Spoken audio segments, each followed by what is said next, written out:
Ayun no. Na-miss ko mag-vlog. Tagal-tagal ko din nagba-vlog actually.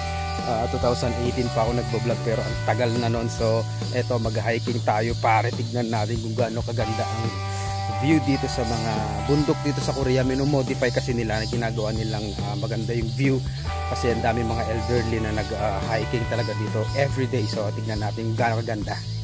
Tama pare. Yan. Yung mga bundok kasi dito minumodify nila bilang park. Yan. So kita mo naman ang ganda. Ginagawa nila ang tawag dito. Kalibang-libang, kaaliw-aliw sa mga mata ng mga umaakyat. See? So yun, akyat tayo mga pari ko. Okay, we're almost there. Grabe ang burn ng pare, legs ko dito. Woo! Almost there.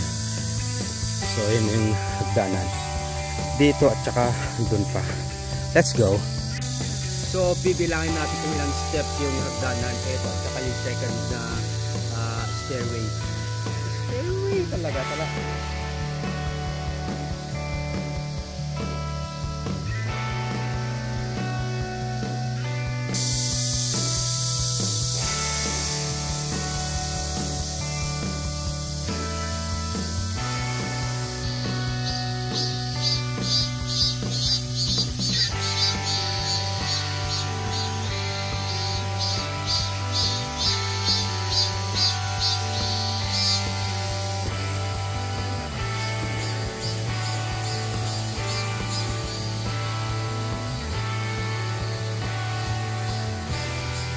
Pagod na ako guys.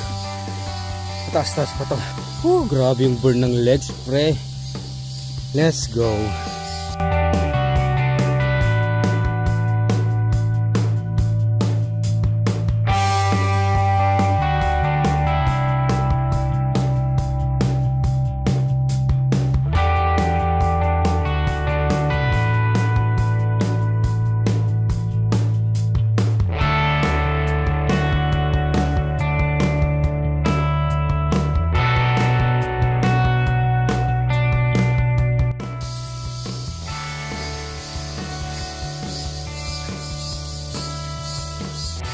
So ayun pare, pangatlong round ko na to. So pababa na ako dahil hindi ko na kaya. Tama na pagpapanggap. Pagod na ako. Nice one, nice burn. Sakit na ng mga legs ko guys. So tama na pagpapanggap. So ayun na, sa patag na tayo. Hindi ko na kaya pre, sakit na ng mga legs ko. Ito pa rin, part pa rin actually ito ng bundok, pero nilagyan nila ng park, public playground ng mga bata, park na natatambay ng mga elderly dito guys. Pinaprioritize kasi talaga nila yung daily habit ng mga matatanda dito, kaya ang tatatag nila, ang titibay nila para umabot sila ng 90, 100 dahil kita nyo naman ang dami pa rin nag-exercise na matatanda. So ayun lang, share ko lang. Let's go.